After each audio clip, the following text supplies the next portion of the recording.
No, no, no, no. No eran los curas, ni la Iglesia Católica, ni el Vaticano. Esa es la impresión que dejan caer desde los púlpitos, porque así es más fácil manipular a los creyentes. Mira, los padres de la Iglesia de primera línea, los padres de la Iglesia de primera línea, eran los discípulos de los apóstoles, nada menos. Eran los discípulos de los apóstoles. Ellos recibieron la fe, la doctrina y la vida práctica de mano de los mismísimos apóstoles. Estuvieron allí en carne, lo vivieron, no se lo contaron a ellos. Ellos lo vivieron. ¿Y qué enseñaban ellos, los padres de la Iglesia? Los curas, no, los curas vinieron mucho más tarde, hacia el siglo IV y V. Empieza realmente a verse la Iglesia de Roma tal y como la conocemos hoy. Antes no. Los padres de la Iglesia no eran curas. Si alguien ha dicho eso, ha engañado. Deben estudiar. Lo que pasa es que los púlpitos hoy en día lo ocupan a veces personas que no han pasado por un seminario teológico. Ponen en los púlpitos a personas que pertenecen a la tribu, el nepotismo eclesiofamiliar. Sí. Van comprando libros por las librerías cristianas, los van leyendo y después los sueltan en el púlpito. Claro. ¿Qué enseñaban los padres de la Iglesia de primera fila, de primera línea? Pues ellos también se consideraban llamados y elegidos, sí. Decían que estaban sus nombres escritos en el libro de la vida. Y ellos, sin embargo, al hecho de ser llamado y elegido, no lo consideraban como una garantía de salvación, tal y como hoy en día se enseña, ¿no? Sino que ellos velaban y cuidaban su salvación. Sí. Aquellos hombres, ¿cómo te los nombro? Clemente, Ignacio de Antioquía, Bernabé, Ambrosio, etcétera. Ellos velaban y cuidaban lo que el Señor les había dado en su gracia. Por ejemplo, para Clemente, padre de la Iglesia, también era posible ser borrado del libro de la vida. Para él, sí, él lo dijo. Para él era posible ser elegido y dejar de serlo. ¿Y por qué le voy a creer más a los reformadores que a Clemente? ¿Por qué? ¿Quién estuvo con los apóstoles? Ignacio de Antioquía. Pensaba él que se puede corromper la doctrina, ¿sí? Y por lo tanto, si se corrompe la doctrina, se corrompe la fe de Dios, decía él lo decía. Y así se corrompe el maestro también, él lo decía. No nosotros. Se corrompe el maestro y por lo tanto se termina perdiendo la salvación, se termina en condenación. Algo que también enseñó el apóstol Pablo en 2 de Timoteo 3. Ten cuidado de ti mismo y de la doctrina. Sí, pues haciendo esto te salvarás. Ay, me salvaré de la guerra, me salvaré del hambre, me salvaré de la crisis. No, me salvaré de decir tonterías. No, te salvas de la condenación. De la condenación. Como está dicho también en 1 de Corintios 3. Y en la epístola de Bernabé se dice que si por ser llamado uno se confía y se echa a dormir en las propias debilidades, eso que nosotros decimos es que yo soy débil, eso es condición humana, déjame robar un poquito. Sí, él, Bernabé, repito, decía que si nos dormimos en nuestras debilidades, pecados y fantasías de almohada, y Satanás vuelve a tomar el control de la mente, el pensamiento y los hechos, la conducta, nos va alejando poco a poco del reino. Dice él que nos va empujando lejos del reino de Dios y su justicia. sin ni siquiera nosotros advertirlo ni percibirlo. Y así al final nos condenamos. Cuando Dios llama, se debe responder con seriedad, con responsabilidad, con fe y obediencia. Y es aquí donde todos tropiezan, porque ya intuyen que para obedecer hay que dejarlo todo o casi todo para crecer en santidad después. Sí. Saben, sienten, intuyen, piensan que tienen que obedecer a Jesús cuando dijo: si tu ojo te es ocasión, sácalo. Si tu mano o tu pie, sácalo. Sí, eso fue dicho a creyentes y discípulos del Señor, que son los que están arriba, que son los que están en esa condición de... Y si Calvino es tan grande y tan genial, ¿por qué no le hizo caso a los grupos disidentes que le rodearon, como los anabautistas? Y si después de Pablo está Calvino, ¿por qué no le hizo caso a la teología, a la doctrina de Pablo? ¿Por qué persiguió a los anabautistas? ¿Cuántos de ellos murieron ahogados porque no creían en el bautismo de niños? ¿Tan inteligente era? Sí. ¿Y por qué lo hizo? No se dio cuenta de lo que decía la Biblia. Hay bautismo de niños o bautismos de niños en el Nuevo Testamento. Pablo lo enseñó. ¿Cuántos en la iglesia primitiva, los padres de la iglesia que no eran curas? Lo enseñamos en otro vídeo. Eran los discípulos de los apóstoles. ¿Cuántos de ellos bautizaban niños? Era una práctica generalizada, mayoritaria. ¿No tenía Calvino al lado a los menonitas, valdenses, petrobrucianos, moravos, hugonotes? ¿No veía cómo eran? ¿No se comunicaron los reformadores con ellos? ¿Por qué los ahogaron? ¿Por qué? ¿Lo sabías? No, nosotros hoy en día no bautizamos niños. Algunos calvinistas no bautizan niños, pero los que son puros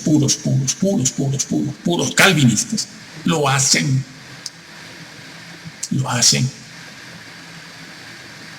Además, aunque no lo hiciera nadie, es una doctrina escrita y enseñada. Que no lo quieran hacer es otra cosa, es como todos nosotros, ¿no? Que no queremos hacer un montón de cosas tampoco. Dios no va a evitar la guerra porque no puede ir en contra de las decisiones que toman los hombres. Entiéndanlo bien. Así que los calvinistas se equivocan.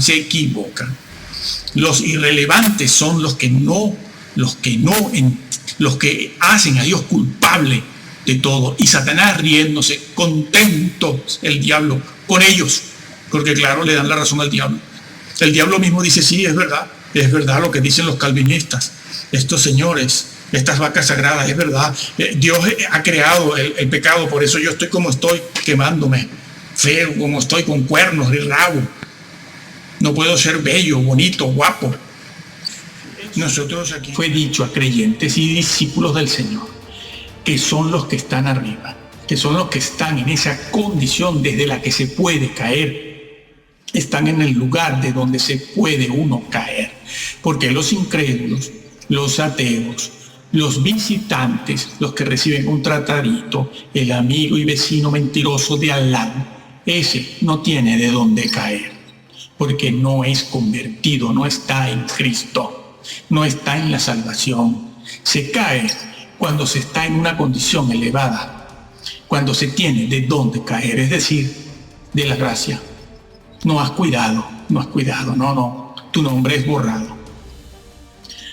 Así que saben que tienen que cortar, sí, cortar con vídeos, cortar con los Simpson, con las novelas, las fantasías amorosas, pensamientos vengativos, asesinos. No, eso de fantasías amorosas no me lo invento, eso está en Malaquías 2. Saben que después de que el Señor Yahvé denunció eso de los pensamientos en la mente, Él cerró el templo. Sí, el santuario, Él lo cerró. Él lo dijo: yo voy a cerrarlo por esto. vuestras mentes, lo que pensáis. Ay, Dios no está metido en un rincón de la esquina para ver lo que yo hago en la cocina. Él no se ocupa de eso, sí, porque esa es la victoria que tenemos que ganar. Léelo. Nosotros tenemos un mensaje sobre Malaquías 2, nada más. Es mucho lo que hay allí, es bastante fuerte. Él cerró el templo del Señor. Dijo, bueno, esto se acabó porque no se puede. Sí, hay que cortar con eso, con los pensamientos vengativos, asesinos. Estamos rodeados de cainitas en el templo. Quienes estamos en la crema y la pomada, dentro lo vemos. Saben que tienen que dejar ciertas visitas y asociaciones, votar o tirar todas las revistas que tienen o están llenas de provocaciones y violencia. Dejar la bolsa de valores, sí, amigo. No. Eso de la bolsa de valores son de esas cosas que uno dice, bueno, eso es legítimo. No, será legítimo, pero no es santo. No es santo.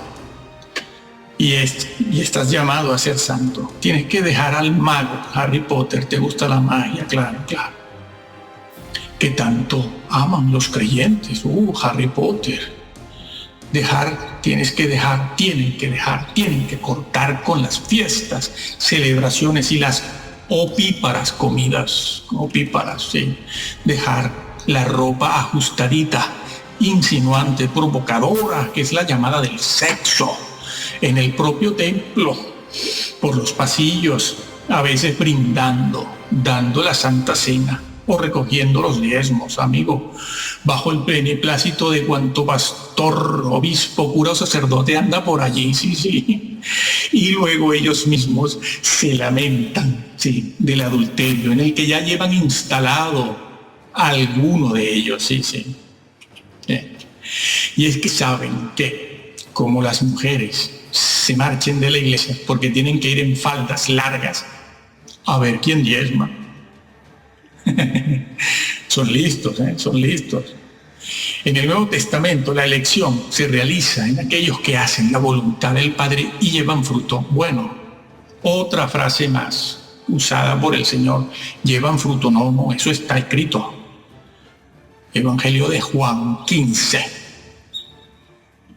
El que en mí no lleve fruto es cortado y echado en las tinieblas de afuera. Esa frase, el que en mí, ¿qué significa? El que en mí no lleve fruto. Estos no pasan al milenio. El incrédulo, el visitante, el amigo del tratadito, el mentiroso amigo de la esquina, el compañero de trabajo o el ateo, no están en Cristo. La expresión en Cristo, como se usa en la Biblia, es una expresión, una frase con un profundo significado teológico. Resumiéndolo, significa estar en Cristo, estar en comunicación, que es una cosa, y en comunión, que es otra. Solo los convertidos están pegados a Cristo de tal manera que están en Cristo, claro, en comunión. El incrédulo, repetimos, el visitante, el amigo al que se le regala un tratado, a un ateo, no están en Cristo, porque esa frase en Cristo implica una pertenencia a Jesús. De hecho, la misma parábola con su figura lo indica, ¿no? Además, esta enseñanza también se corresponde con otra cosa que dijo Jesús para hablar de lo mismo.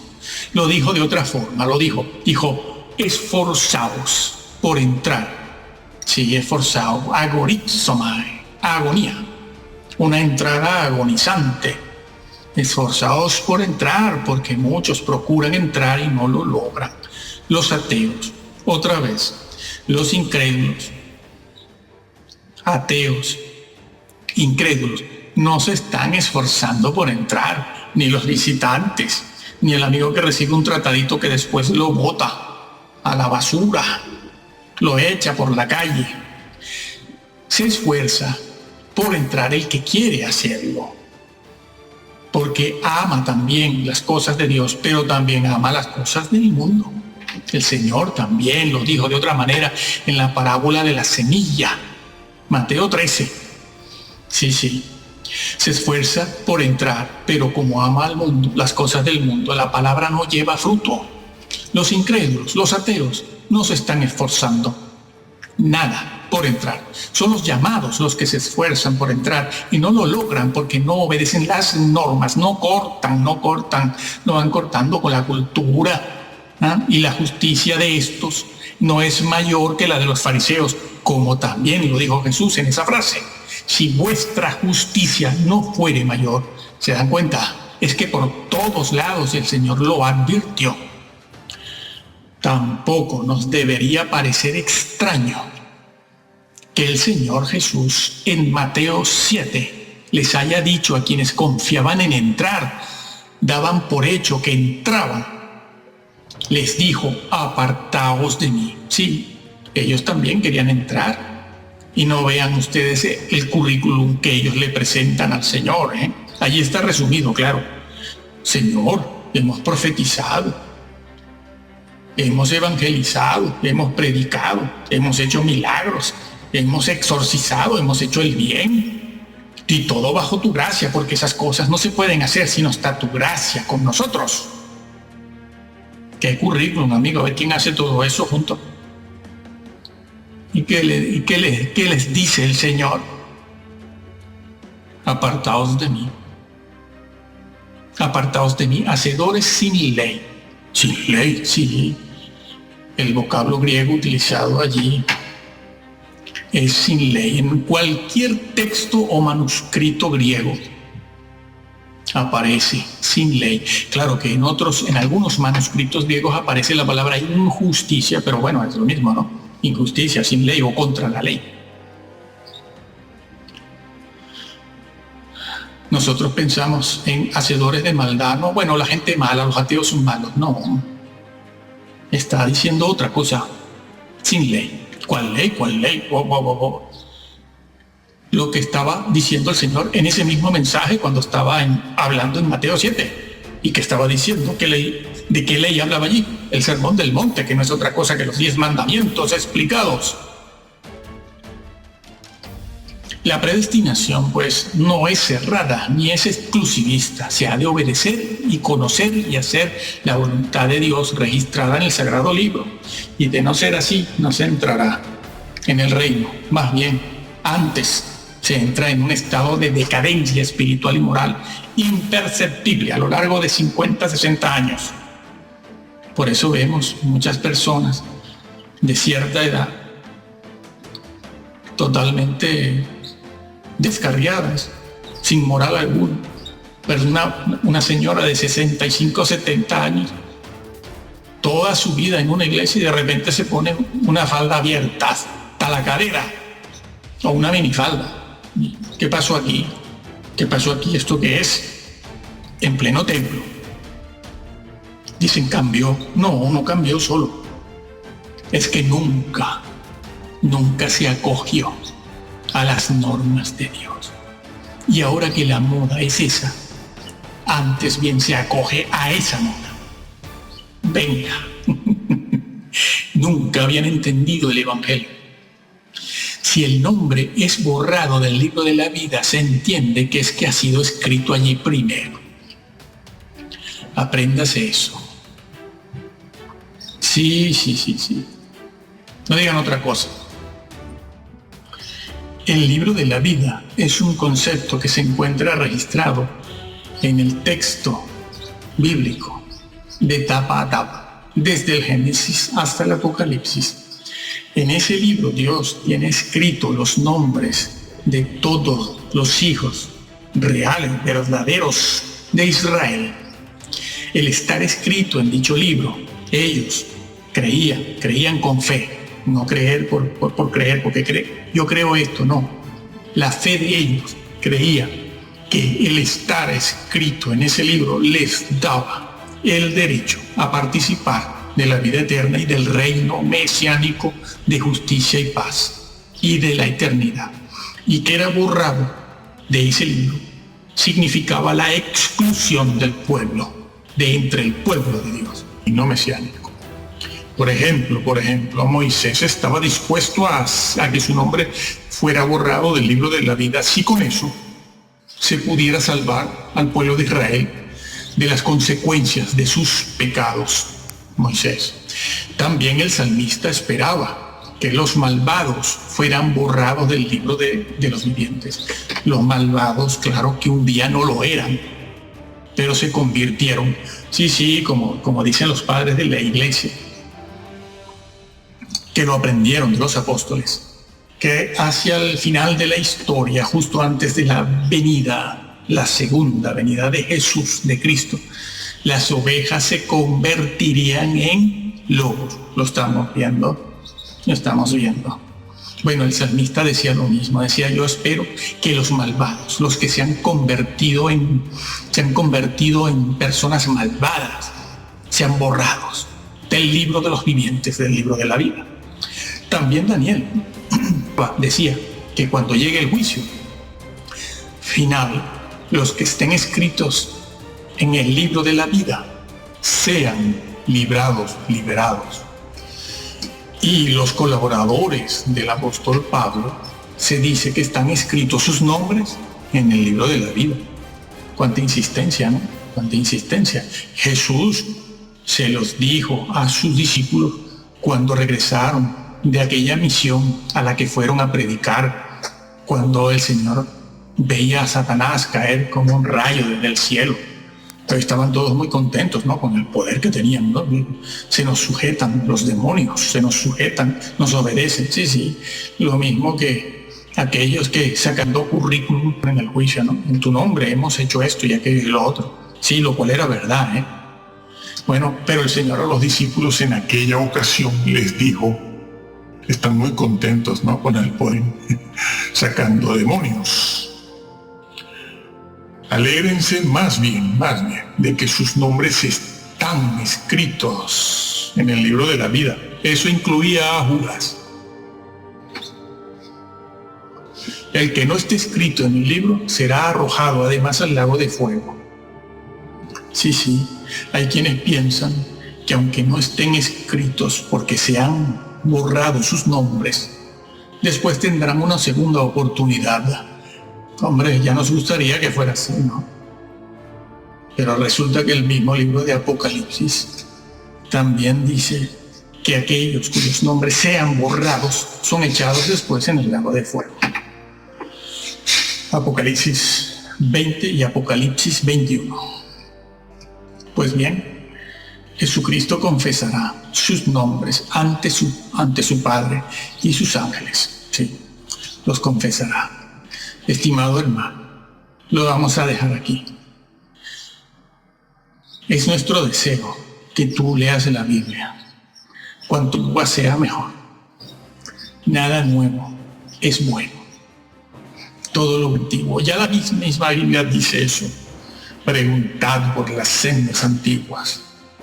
Busca una Biblia que sea de confianza. Puedes leer otras también para aprender a entender lo que hay en el texto bíblico. Puedes leer muchas, pero ten una que sea de tu confianza y créela tal y como te la encuentras, No importa si alguna vaca sagrada por ahí, de esas famosas que arrastran multitudes de fama internacional, dice lo contrario. Tú cree lo que está escrito, porque el Señor lo dijo: por tus palabras serás justificado y por tus palabras serás condenado. Esa frase que está en Mateo, tus palabras, en la mentalidad judía, cuando se decía eso, se pensaba en todo el consejo de Dios, es decir, por tu doctrina, por las cosas que tú crees de la doctrina de Dios, por tus palabras serás justificado y por tus palabras serás condenado. No está refiriéndose a si yo digo una grosería, una palabra obscena, grosera, por lo cual vamos a ser juzgados también, claro. Pero el Señor allí no se está refiriendo a eso. Se está refiriendo a la doctrina, Así que si alguna vaca sagrada dice algo contrario a lo que tú lees de manera directa y evidente, sigue lo que dice el Señor, no lo que dicen los modernos predicadores de multitudes, porque ellos tienen sus intereses y ellos procuran mantener lo que hoy se llama el crédito ministerial. Yo tengo crédito, fama, tengo prestigio. ¿Lo entiendes? Eso no existía en siglos pasados.